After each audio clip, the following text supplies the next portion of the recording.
नमस्कार साथियों, एक बार फिर से आपका स्वागत करते हैं आपके अपने ही YouTube channel MAY education point में।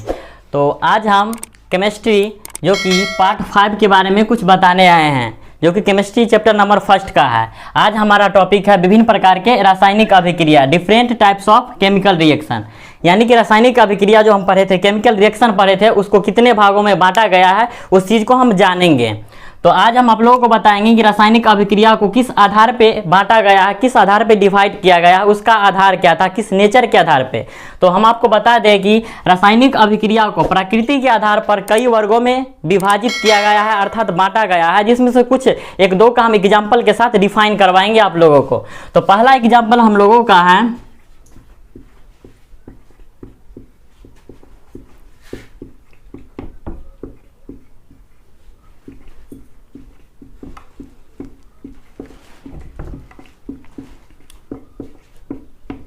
संयोजन या संश्लेषण अभिक्रिया। यानी कि इसका दो नाम है, इसका संयोजन भी बोलते हैं, इसको संश्लेषण भी बोलते हैं। इंग्लिश में इसको सिंथेसिस रिएक्शन बोला जाता है या डिकम्पोजिशन रिएक्शन, जो कि दूसरा नंबर है। यानी कि दूसरा हमारा टॉपिक आज का होगा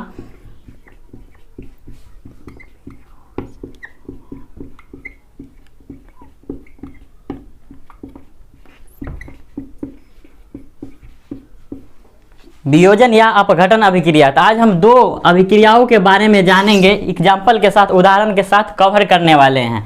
पहला ये कि संयोजन या संश्लेषण अभिक्रिया क्या होता है, जिसे इंग्लिश में कहते हैं सिंथेसिस रिएक्शन, संश्लेषण, जिसको मतलब निर्माण किया जाता है, जिसमें बहुत सारे पदार्थ आपस में, दो या दो से अधिक पदार्थ आपस में संयोग करके एक नए पदार्थ का निर्माण करते हैं। और दूसरा ये जानेंगे कि वियोजन या अपघटन, यानी डिकम्पोजिशन रिएक्शन। वियोजन का अर्थ होता है अपघटन, यानी कि टूटना, उसको खंडित होना। जैसे किसी भी पदार्थ को गर्म करते हैं तो एक या उससे अधिक पदार्थों में कन्वर्ट हो जाता है, टूट जाता है, बदल जाता है, उसका खंडन हो जाता है। तो संयोजन या संश्लेषण अभिक्रिया कहते किसको है? तो वैसी अभिक्रिया जिसमें दो या दो से अधिक पदार्थ आपस में संयोग करके एक नए पदार्थ का निर्माण करते हैं, उसे संयोजन या संश्लेषण अभिक्रिया कहते हैं। फिर से दोबारा देते हैं कि वैसी रासायनिक अभिक्रिया जिसमें कोई दो या दो से अधिक पदार्थ आपस में संयोग करके एक या अधिक नए पदार्थ का निर्माण करते हैं या एक नए पदार्थ का निर्माण करते हैं, उसे संयोजन या संश्लेषण अभिक्रिया कहते हैं। और इसमें जो नया पदार्थ का निर्माण होता है मूल पदार्थ से बिल्कुल अलग होता है। जैसे कि एग्जाम्पल के जरिए हम समझेंगे इसको।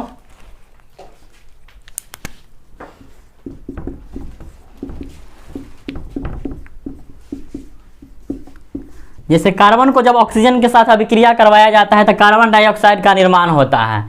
अगर हम हाइड्रोजन को ऑक्सीजन के साथ अभिक्रिया करवाते हैं तो जल का निर्माण होता है। तो यहाँ पर हम देखें कि यहाँ पे कार्बन और ऑक्सीजन जो आपस में मिलकर कार्बन डाइऑक्साइड का निर्माण करता है, तो यहाँ पे कार्बन का नेचर और O2 का नेचर, दोनों का नेचर अलग अलग है, और CO2 का भी नेचर अलग होगा। इसका जो प्रॉपर्टीज होगा इसके प्रॉपर्टीज से बिल्कुल भिन्न होगा, डिफरेंट होगा, अलग होगा। यहाँ पे हाइड्रोजन और ऑक्सीजन दोनों गैसीय अवस्था में पाया जाता था, गैसीय स्टेट में था। हाइड्रोजन भी गैस है, ऑक्सीजन भी गैस है, और इससे मिलकर बना नया पदार्थ जो कि हमारा जल है, जो कि लिक्विड फॉर्म में पाया जाता है। तो इसका नेचर कुछ और है, इसका नेचर कुछ और है। तो डेफिनेशन में हम बोल सकते हैं इसमें जो नया पदार्थ बनता है, यानी कि जो प्रतिफल होता है, प्रोडक्ट होता है, उसका गुण अभिकारकों के गुण से बिल्कुल अलग होता है, डिफरेंट होता है। तो हम लोग ये कवर कर लिए। इसके अलावा और भी बहुत सारे एग्जाम्पल हो सकता है। अगर हम मैग्नीशियम को ऑक्सीजन के साथ अभिक्रिया करवा देते हैं तो मैग्नीशियम ऑक्साइड का निर्माण हो जाता है। तो ये भी एक तरह से इसका गुण और ये दोनों का गुण, यानी कि जो अभिकारक होता है, ये प्रतिफल होता है, प्रोडक्ट होता है, ये दोनों को गुण से ये बिल्कुल अलग होगा। तो हम बोल सकते हैं कि वैसी अभिक्रिया जिसमें दो या दो से अधिक पदार्थ आपस में संयोग करके, मिल करके एक नए पदार्थ का निर्माण करते हैं, और नए पदार्थ का जो गुण होता है मूल पदार्थ के गुण से बिल्कुल भिन्न होता है। माने इसका जो गुण होगा, मैग्नीशियम और ऑक्सीजन का जो गुण होगा, इसके गुण से बिल्कुल डिफरेंट होगा, अलग होगा। तो इस तरीके से हम डिफाइन कर सकते हैं कि संयोजन या संश्लेषण अभिक्रिया क्या होता है। आज हम कवर करने वाला है अगला टॉपिक वियोजन या अपघटन अभिक्रिया, डिकम्पोजिशन रिएक्शन। तो ये क्या होता है? तो वैसी अभिक्रिया जिसमें कोई बड़ा यौगिक टूटकर दो या दो से अधिक छोटे छोटे यौगिक का निर्माण करता है, उसे हम वियोजन या अपघटन अभिक्रिया कहते हैं। वियोजन अर्थात उसका अपघटन होना। वियोजन का अर्थ होता है टूटना, खंडित होना, मानी कि उसका अपखंडन हो जाता है। तो इस तरीके से डिफाइन कर सकते हैं वैसी अभिक्रिया जिसमें कोई बड़ा यौगिक, जो इसमें क्या होता है ना कि बड़ा कंपाउंड होता है कुछ, उसको जब हम गर्म करते हैं तो गर्म करने के बाद अपघटित हो जाता है, अर्थात टूट जाता है और दो या दो से अधिक भाग में कन्वर्ट हो जाता है, उसे हम वियोजन या अपघटन अभिक्रिया कहते हैं। जैसा कि हम एग्जाम्पल उसका दे रहे हैं अभी।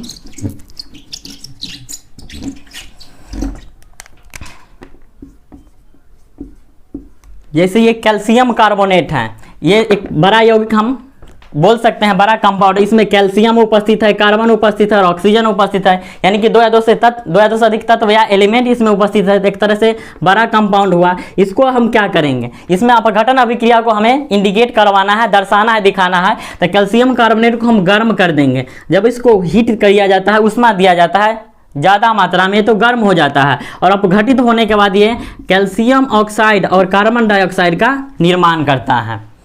जब हम कैल्शियम कार्बोनेट, यानी इसे चूना पत्थर भी बोला जाता है, इसे संगमरमर भी बोला जाता है, इसे कैल्शियम कार्बोनेट एक केमिकल नेम हुआ। हिंदी में इसे बोला, ये सब मतलब व्यापारिक नाम है। चूना पत्थर या खड़िया, जिसको चौक बोलते हैं, उसी का यह फार्मूला है कैल्शियम कार्बोनेट।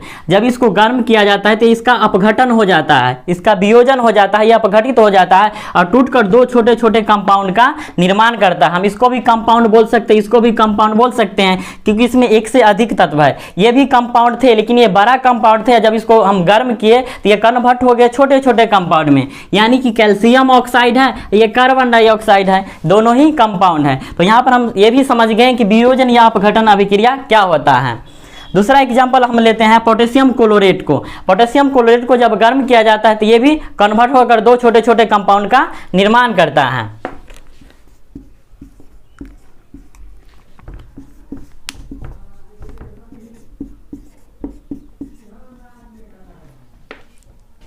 ये पोटेशियम क्लोरेट का फार्मूला है। ये भी एक तरह से बड़ा कंपाउंड है। जब इसको गर्म किया गया तो इसका भी अपघटन हो जाता है, इसका भी वियोजन हो जाता है। ये भी अपघटित होकर दो छोटे छोटे कंपाउंड का निर्माण करते हैं, यानी पोटेशियम क्लोराइड और ऑक्सीजन का निर्माण करते हैं। तो हम इस तरीके से वियोजन या अपघटन अभिक्रिया को भी कवर कर सकते हैं।